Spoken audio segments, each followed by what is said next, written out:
నమస్కారం. ఈనాటి మన ప్రత్యేక విశ్లేషణకు స్వాగతం. ఈరోజు మనం తెలంగాణలోని జగిత్యాల జిల్లాలో అత్యంత ప్రసిద్ధి చెందిన మహిమాన్వితమైన కొండగట్టు ఆంజనేయస్వామి ఆలయం గురించి మాట్లాడుకోబోతున్నాం. పురాణాల కాలం నాటి విశేషాల నుంచి నేటి ప్రయాణ వివరాల దాకా అన్నీ చూద్దాం. అయితే ఇలాంటి అద్భుతమైన ఆధ్యాత్మిక విషయాలు రెగ్యులర్గా తెలుసుకోవడానికి ముందుగా కృష్ణా సోల్మేట్ భక్తి ఛానల్ని సబ్స్క్రైబ్ చేసుకోండి. సరే, ఇక ఆలస్యం చేయకుండా వివరాల్లోకి వెళ్దామా?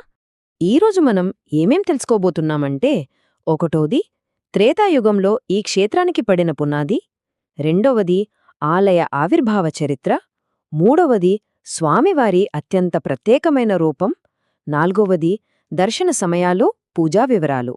ఇక చివరగా ఐదవది ఇక్కడికి ఎలా చేరుకోవాలి అనే ప్రయాణ మార్గాలు. కథలు కథలుగా చరిత్రను తెలుసుకుంటూనే యాత్రకు ఉపయోగపడేలా ఈ ప్రాక్టికల్ వివరాలన్నీ ఇప్పుడు మనం తెలుసుకోబోతున్నాం. సరే, ముందుగా మొదటి భాగం చూద్దాం. అదే త్రేతాయుగ మూలాలు. అసలీ క్షేత్రం వెనుక ఉన్న పౌరాణిక నేపథ్యం ఏమిటి? పురాణాల ప్రకారం చూస్తే ఇది సాక్షాత్తూ ఆ పవిత్ర సంజీవని పర్వతంలో ఒక భాగమని చెబుతారు. రామరావణ యుద్ధంలో లక్ష్మణుడు మూర్ఛపోయినప్పుడు ప్రాణాలు కాపాడేందుకు హనుమంతుడు ఏకంగా సంజీవని పర్వతాన్నే తీసుకొచ్చాడు కదా.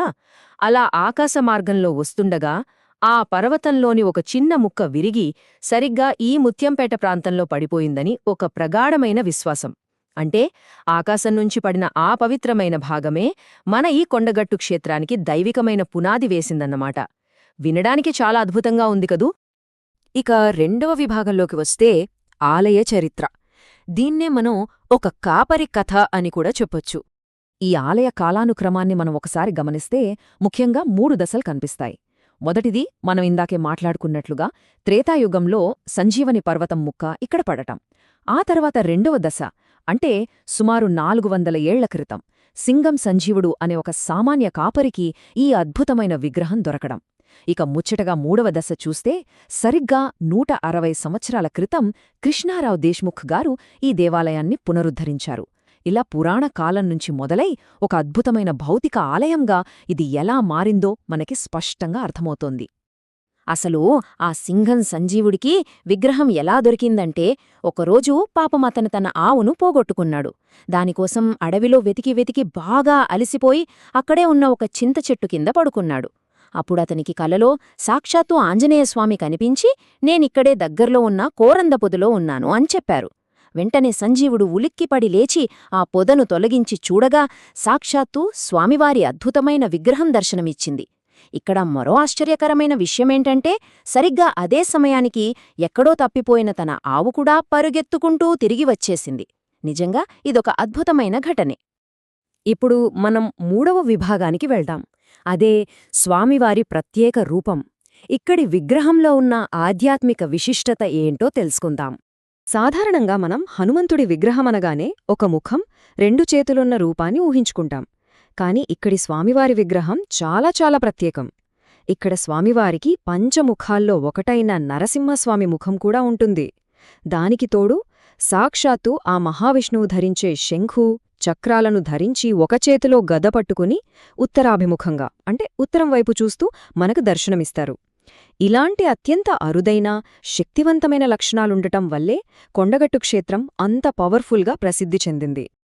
ఇక ఏ మహాక్షేత్రానికైనా ఒక రక్షకుడు ఉన్నట్లుగానే ఇక్కడ మన ప్రధాన ఆలయానికి కూడా పశ్చిమ దిక్కున శ్రీ బేతాళు స్వామివారు క్షేత్రపాలకుడుగా ఉండి రక్షణ కల్పిస్తున్నారు. ఈ కొండగట్టుపైన కేవలం ప్రధాన ఆలయమే కాకుండా కోనేరు, కొత్త పుష్కరిణి, సీతమ్మ కన్నీటి ధారలాంటి అత్యంత పవిత్రమైన ప్రదేశాలు కూడా మనం దర్శించుకోవచ్చు. సరే, ఇక 4వ విభాగానికొస్తే ప్రాక్టికల్ గైడ్. అంటే ఆలయంలో పూజలు, దర్శన సమయాలు ఎలా ఉంటాయో చూద్దాం. దర్శన సమయాల గురించి ఖచ్చితంగా తెలుసుకోవాలి.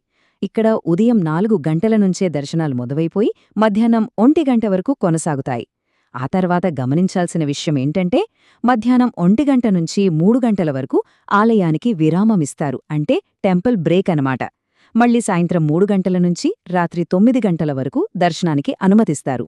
కాబట్టి మనం ఎప్పుడైనా ఇక్కడికి వెళ్లాలనుకుంటే ఈ మధ్యాహ్నం బ్రేక్ సమయాన్ని గుర్తుపెట్టుకుని ప్లాన్ చేసుకోవడం చాలా ముఖ్యం. కొండగట్టు ఆలయం అనగానే మనకు వెంటనే గుర్తుకొచ్చే సంఖ్య 45. దీని వెనక ఒక చాలా బలమైన నమ్మకముంది. సంతానం లేని దంపతులు ఎవరైనా సరే ఇక్కడ స్వామివారి దగ్గర పూజారిగారు చెప్పిన నియమాల ప్రకారం 45 రోజులపాటు ఏకధాటిగా పూజలు చేస్తే వారికి ఖచ్చితంగా సంతాన భాగ్యం కలుగుతుందని ఇక్కడి భక్తుల ప్రగాఢ విశ్వాసం. నిజం చెప్పాలంటే వేలాది మంది భక్తులు కేవలం ఈ ఒక్క నమ్మకంతోనే ఇక్కడికి వస్తుంటారు.